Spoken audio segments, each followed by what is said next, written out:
Saudara-saudara yang dikasihi oleh Tuhan, hari ini kita hidup di tengah dunia yang bejat. Kita hidup di tengah dunia yang jahat.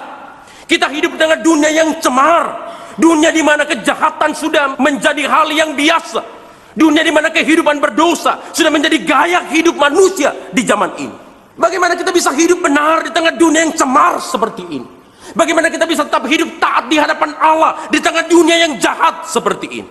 Kita harus bersandar pada kasih karunia Allah. Kita tidak bisa mengandalkan kekuatan kita, usaha kita, hikmat kita. Kita butuh tangan Tuhan yang kuat yang akan menopang hidup kita di tengah dunia yang jahat ini. Kita butuh kasih karunia Allah supaya kita bisa hidup benar di tengah dunia yang cemar ini. Kita harus bersandar kepada anugerah Allah supaya kita tetap bisa hidup taat di tengah-tengah dunia yang jahat ini. Saudara-saudara, mengapa kita harus bersandar kepada kasih karunia Allah, kepada anugerah Allah untuk bisa hidup taat di tengah dunia yang jahat ini?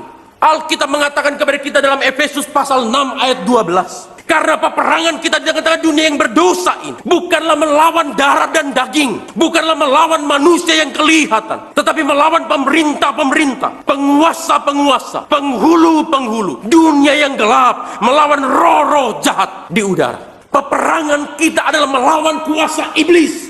Peperangan kita adalah melawan si jahat. Itulah yang membuat kita harus bersandar kepada kasih karunia Allah dan tidak boleh mengandalkan kekuatan kita. Karena itu kalau kita membaca secara lengkap Efesus pasal 6 itu, ayat 10 dimulai dengan satu kalimat perintah yang sangat penting. Hendaklah engkau selalu dikuatkan di dalam kekuatan Allah. Sebelum kita memulai peperangan rohani di tengah-tengah dunia yang jahat ini, kita harus bersandar kepada kekuatan Allah. Kita harus mengandalkan kasih karunia Allah.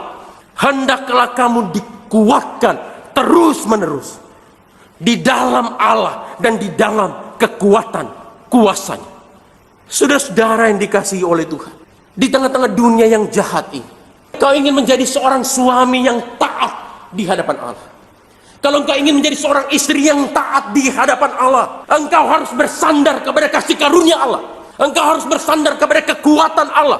Kalau engkau ingin menjadi orang tua yang taat kepada kehendak Allah, ingin menjadi seorang anak yang taat kepada kehendak Allah, engkau harus bersandar kepada kekuatan Allah, bersandar kepada kasih karunia Allah. Di tengah-tengah dunia yang jahat ini, kalau engkau ingin menjadi seorang pengusaha, seorang pekerja yang taat kepada kehendak Allah, engkau tidak boleh berusaha bekerja dengan kekuatanmu sendiri, dengan hikmatmu sendiri, tapi engkau harus bersandar kepada kekuatan Allah, kepada kasih karunia Allah di dalam hidup. Kalau kita ingin menjadi seorang pelayan yang taat kepada kehendak Allah di tengah-tengah dunia yang jahat ini, kita harus bersandar kepada kasih karunia Allah.